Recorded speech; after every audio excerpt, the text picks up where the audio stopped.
Hello, people of the internet. My name is JD Shadow. I don't think I've mentioned Melonie Mac a whole hell of a lot. However, I am going to mention her now because a person who seems to have a habit of harassing her has once again tried to do so by using a pure form of cancel culture, something that's used by both the right and the left wing, because this person cannot be bothered to dispute or to debunk or to debate the substance of her recent arguments. Now, her recent arguments, you are not aware, are about a certain medical situation. And I'm not going to say the name of it. I'm not going to say what it is because, first of all, YouTube has a seizure whenever that is getting brought up. And second of all, I believe it's getting me in a bit of a trouble if I go and say what I believe. I do believe that there are a lot of conflicting things that are being said right now,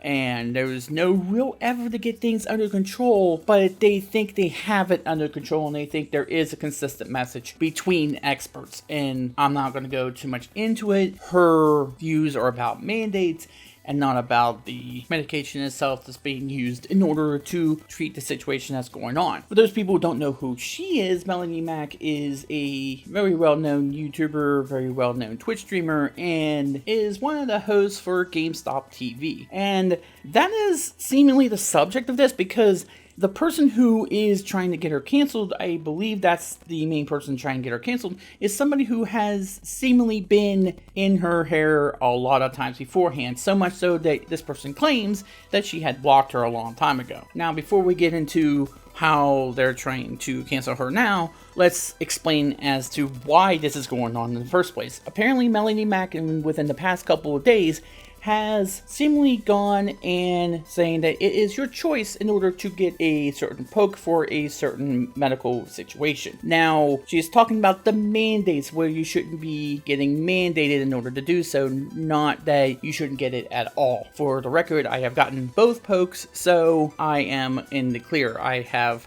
said that you should get this thing, however, you shouldn't be forced into it. You have to be convinced that it is worth your while. And I don't think the people who are in charge are doing that the right way or are giving a clear message. However, there are some, such as Philip DeFranco recently, who is seemingly like the vitriol is the way to go. And I'm not quite sure why that is. I don't know why they feel the need in order to counter the argument that you have to convince people that it is safe to go get this thing. That you have to talk to people like they're adults, not like they're kids, not like they have to be forced to. You can't force people to do it. You have to persuade people that it is within their while, not anybody else's while, but within their while to do so. But it hasn't stopped what seemingly has been a kind of a known harasser of Melonie, so much so that it seems as though he is saying, or she is saying, I'm not quite sure of the gender, I'm not going to try to assume it, that she blocked them a while ago. So it just seems like this has been somebody who she's had some experience with before. But Ciara Sia, who seemingly been a influencer strategy for Devolver Digital according to her Twitter bio, had quoted this person because of the poke situation, because back in 2004 there was another thing that she was posting. She had posted on the Tomb Raider forums,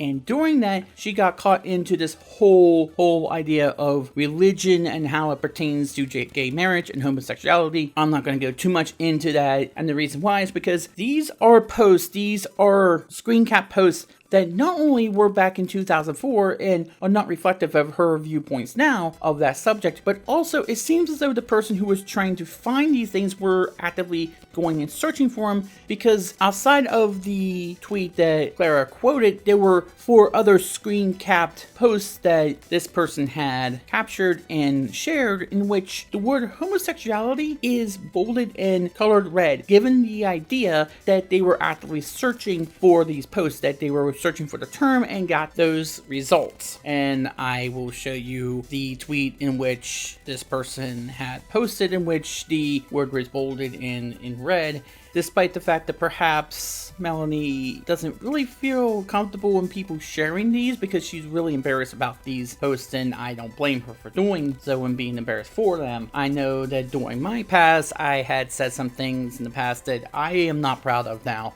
and I would not want people to see those videos because they're not reflective of who I am now. And no one should have that black cloud hanging over their heads for ever and ever and ever, regardless of what they are like now. How can you grow? How can you learn? How can you evolve if people keep holding that black cloud and trying to hold you to what you did 20 or 30 years ago? That doesn't make any sense. But I think I had actually say this many times before. I've said this a million times before, that you can't have any bit of motivation to grow or to learn or to evolve your character if all people are going to do is hold you to what you did that many years ago. And of course, Clara then goes into the usual spiel when she gets called out for this, saying, "Oh, I wasn't really trying to cancel her, but here's a bunch of things that I've seen her do, or things that disagree with her about, in order to cancel her," basically. And I'm not sure why people do this. I'm not sure why people try to get out of saying, "Oh, well, I didn't actually want him to cancel her, but I did so anyway." Face it, this is cancel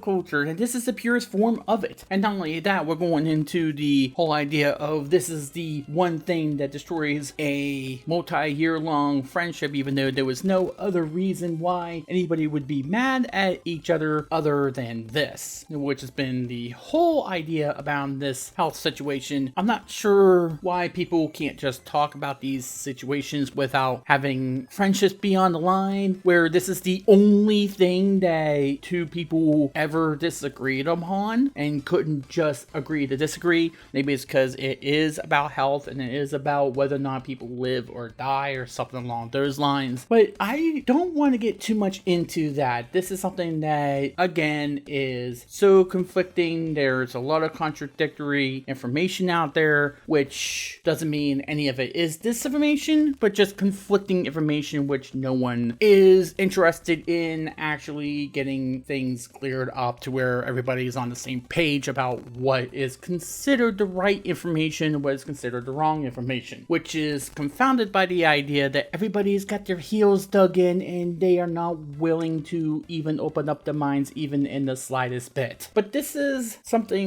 a subject that has a lot of different facets, a lot of different aspects to it, and I don't really think that this is a video to really address those issues.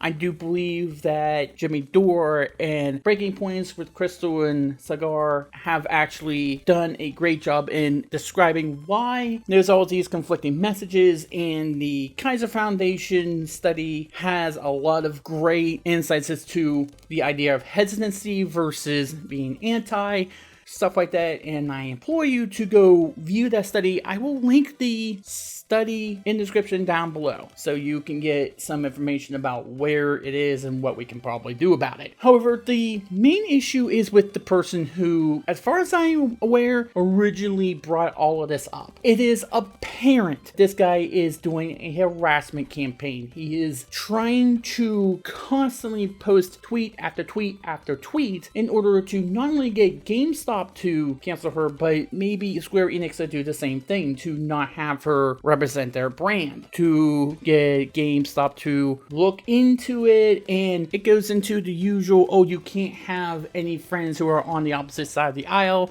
You have to keep yourself closed in. You have to segregate yourself to only your side, and that side is extremely narrow. You can't even mingle with any other person on your side that might disagree with you in the slightest bit. This person has clearly admitted that he had been blocked by her before, given the impression that maybe this is not the first time that she has had a run-in with this person. And it's because of it is very peculiar that this Claricia, who has a checkmark, meaning that she is verified on Twitter, and is known to be a member of the Devolver Digital team, is quoting somebody who has admitted to being blocked by Melonie before, who Clara considered one of her friends before all of this stuff with the health scare came about. She's quoting somebody who is going way beyond what Clara might be willing to go, and I would hope she's not willing to go that far. She has said, oh, I didn't want to cancel her. Well, if you didn't want to cancel her, then why are you linking speaking to someone who has a clear agenda. And furthermore, what is Twitter doing about that? If he has said, hey, I got blocked by her some time ago, but I'm still going to go after her. I'm still going to go after the people who employ her. I'm still going to go after the people who are linking to her. And I'm going to use a 20-year-old post that she had made in order to not have to debate any kind of substantive argument to what she's saying. And I'm going to misrepresent what she's saying anyway. Then what is Twitter going to do about that? This is somebody who has admitted to the crime, who has admitted to it. And they're not going to do anything about it. They're not going to follow up on it. Is no one going to report this person? Obviously, I'm taking a chance by making this video, not only for Twitter, but for Melonie as well, because I don't know whether or not she would want anybody in order to address this situation. But I want to show my support for somebody who is clearly getting put through the ringer because of something that, first of all, is the very definition of cancel culture, regardless of the side of the aisle you're on. And she obviously doesn't hold those views now. Why are you holding that against her? But also, you're doing it because you can't debate her on the other issues that she's addressing. And you want to misrepresent what she's actually saying here. What she's saying is very similar to what Crystal Ball and Sakar and Jetty are saying on their Breaking Points podcast, which I am getting more and more into the more I watch it. And of course, Jimmy Dore has been saying it on his show as well. This is a mindset that is not exclusive to Melonie. There have been many left-wing talking heads that have said, hey, there's something that is not right with the mandates, not with the medicine, but with the mandating of it. And yes, we should be a community and look after each other as well, but we also need something called self-care as well. At some point, we have to look out for ourselves as well. And yes, I could scream and yell and curse and do all these things in order to get the message across, but I'm not going to do that. I have gotten vaccinated, I have gotten the shots, and I am more than willing to provide anybody with any kind of answers to any kind of questions that anybody would ever have, because I have experienced it. And I am not going to be a douchebag or anything else for persons asking the questions, because I know for sure that people are just hesitant. They want to know that things are going to be okay if they take it. They want to know about side effects. They want to know about anything else. We should make people want to take it. We shouldn't be forcing people to take it. That is the point that a lot of these people, whether it be Melonie, whether it be Sakar, whether it be Jimmy, whether it be Crystal, whether it be anybody else in that sort, is trying to say. But regardless of what your opinion is on that subject, bottom line is that somebody who is a checkmark on Twitter and who is somebody who claims to be employed by a major video game developer at this point in Devolver Digital is quoting somebody who has been known to harass people before and is unabashedly doing so once more, and is using rather blasphemous ways in order to do so. This is not okay. You can disagree with the position about these types of issues without resorting to this stuff. And no, I'm not saying for anybody to harass any of those people either. But when you condone obvious cancel culture methods and you don't let anybody grow and you use that in order to get out of having to base somebody on the substantive arguments that they're presenting, regardless of whether or not you believe they're in good or bad faith, that is definitely not the way to go. And instead of trying to dig up old past pose or trying to blindly condemn somebody for having the position, why don't we ask why they have that position? You attract more flies with honey than vinegar. Not saying that Melonie Mac is a fly, but you get what I'm trying to say. My name is JD Shadow, and that just happened.